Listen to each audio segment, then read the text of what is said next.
Hello hello, ici c'est Kayla. Si tu es nouveau ou nouvelle sur la chaîne, bonjour, ça me fait très plaisir de te voir par ici.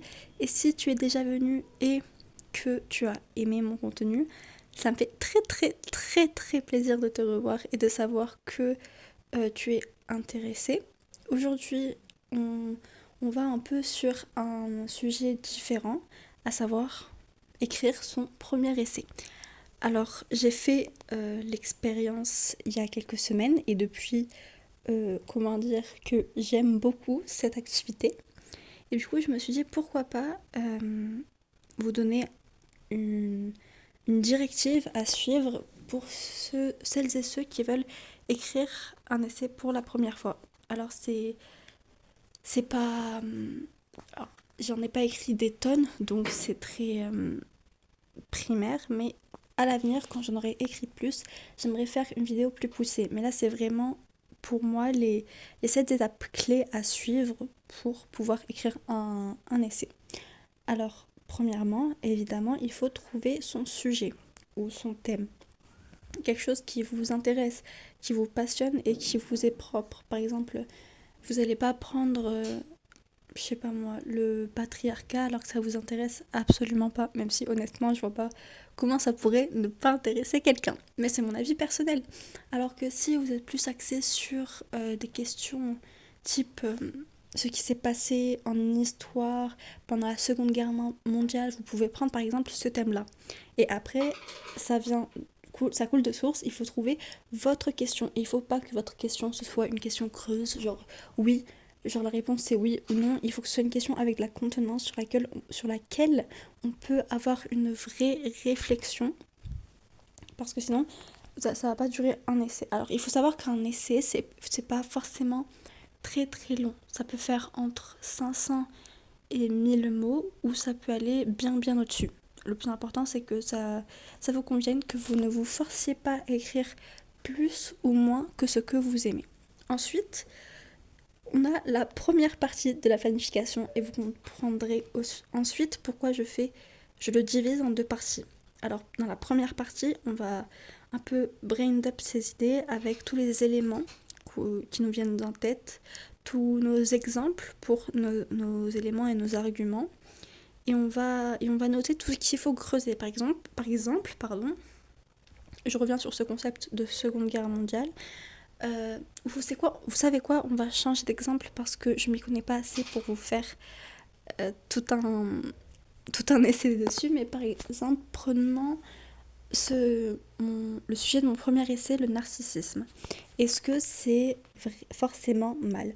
Alors, euh, j'ai mis comme élément les 3 blessures narcissiques de l'humanité, le mythe de Narcisse, l'individualisme à la Renaissance, et aujourd'hui comment le narcissisme ressort. Comme exemple, j'ai mis le syndrome de la tarte aux pommes. Alors je savais que je ne connaissais pas tout, du coup j'ai noté ce que je devais creuser.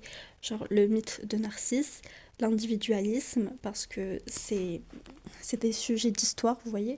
Allez voir, me renseigner un peu plus sur les blessures narcissiques de l'humanité. Et c'est ce qui nous mène à la 4e étape, les recherches.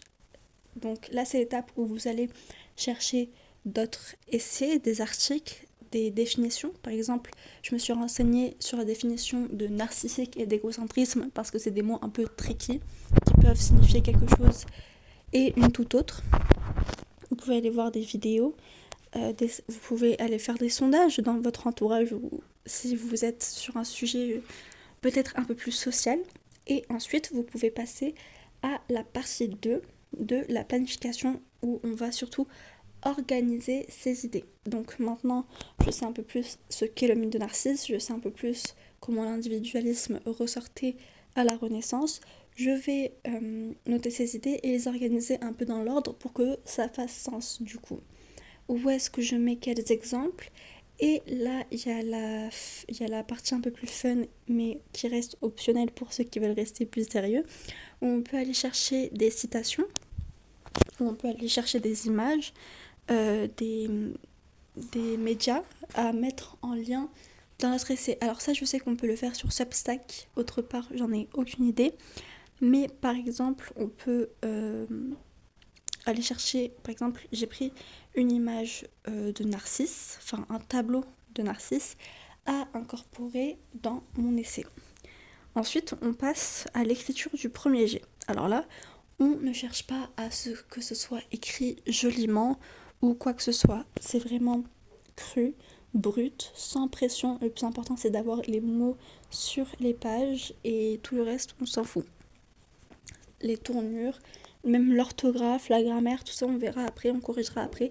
Le plus important, c'est d'avoir votre idée sur papier ou sur écran, notamment, et qu'on puisse revenir après parce qu'on ne peut pas améliorer quelque chose qui n'existe pas. Là, c'est mon côté écrivaine de fiction qui ressort. Mais, pardon, on reste concentré sur la non-fiction. Ensuite, dernière partie, on a les révisions. Alors, on va relire une première fois pour ajouter, supprimer, améliorer notre écriture, reformuler si nécessaire. Après, il va falloir passer à l'orthographe, la grammaire, les tournures. Et ce que j'aime faire à la fin, c'est une lecture à voix haute pour vérifier que tout est bon. Parce que quand on lit à voix haute, automatiquement, on remarque des trucs qu'on n'a pas forcément remarqué quand c'était dans notre tête. Genre où on lit dans notre tête. Enfin voilà, je sais que cette vidéo était assez courte, mais c'était surtout pour vous donner un peu mon retour de ce que j'ai appris en écrivant mes premiers essais. Si vous voulez aller les lire, le premier sort sur Substack aujourd'hui, à l'heure où je vous filme cette vidéo. Enfin, à l'heure où cette vidéo sort, il est déjà sorti. Je vous mets mon Substack en description et la semaine prochaine, et je compte en sortir un par semaine, vous trouverez d'autres essais. Par exemple, celui d'aujourd'hui est sur le narcissisme. Mais la semaine prochaine, on s'attaque au patriarcat. Enfin voilà, si cette vidéo t'a plu, n'hésite pas à liker et à t'abonner. Et je te dis à la semaine prochaine pour une nouvelle vidéo.